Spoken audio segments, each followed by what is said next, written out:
Hello there. I know you've seen the title and read the thumbnail and stuff, so let's just get straight into the video. Here's how you can make a bit of money off of selling games in your area and stuff. So first of all, you're going to want to look through your house. Any old game consoles, games, anything really in particular like tech or anything like that that you would think that would have value.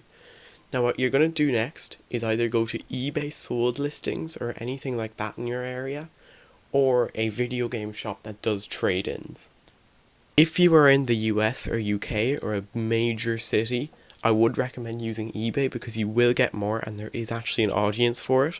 But if you're in a smaller country like me, you can just trade it into a local game shop, and that's what I typically do. You don't get as much money, but I mean you're still in a profit, so it doesn't really matter.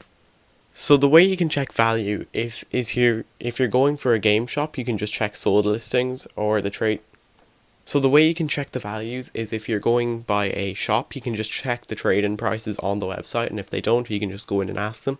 But if you are selling on eBay or Marketplace like that, you should check the sold listings. So if you just scroll down the filters, there should be sold listings, and you can kind of get the lowest price to the highest price and make a midpoint. That's what I typically do when I sell on eBay. So where do you go to look for games and stuff? So I typically go to charity shops, or in America, I think they're like, I don't know, there's some name on them. So what you can do is you can go to charity shops or thrift stores, and what you can also do is go to car boot sales, flea markets, etc. Just stuff like that that will allow you to have a look, and much more people don't typically know what those stuff, the values, more than the charity shops and the other one, I forgot what they're called. So yeah, I'd recommend looking out for these kind of three categories. I'd recommend looking for game consoles, games, and any random tech thing you can find. If you know you can sell that out quick and make money on it, then buy it, if you're in a good profit margin. Now, there is some warnings I do want to say about doing this that you have to be aware of. One is you have to be patient. You have to wait for the time to come that you can buy something. Don't impulse buy something thinking it's worth something. So make sure you check the prices and make sure you can actually get something beforehand.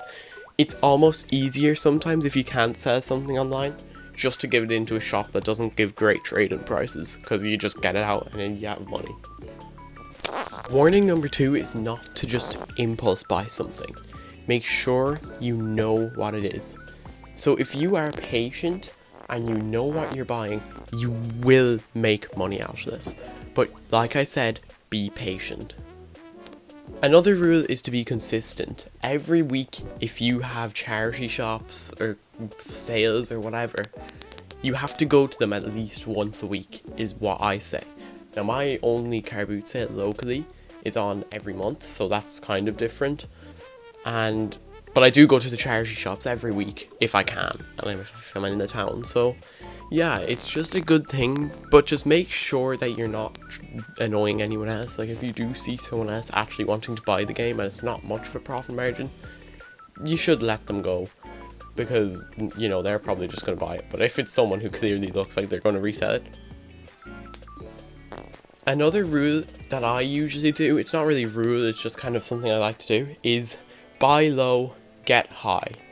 So what I usually do is, if something is $5, and I can get 25, I will buy that over something that's $30 that I can get 55 for. Even though I'm getting more in the 55 profit, it's not much of a loss if I can't sell the other thing.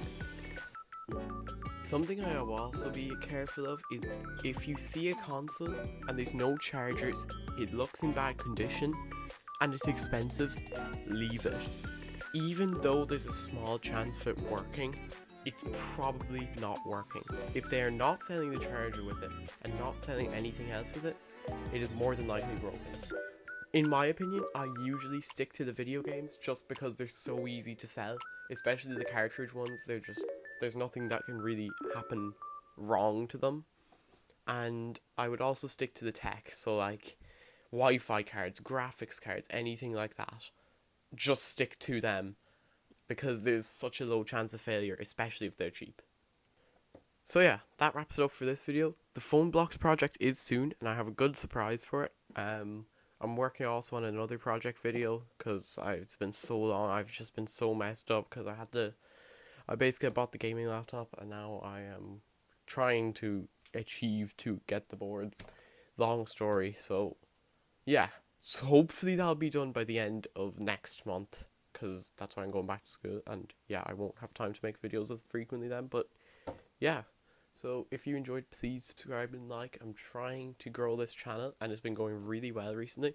So I'm also making that phone blocks project. It's in the shorts tab, and there'll be a long form video once I've fully made it, like describing it and stuff. So yeah, like and subscribe and goodbye.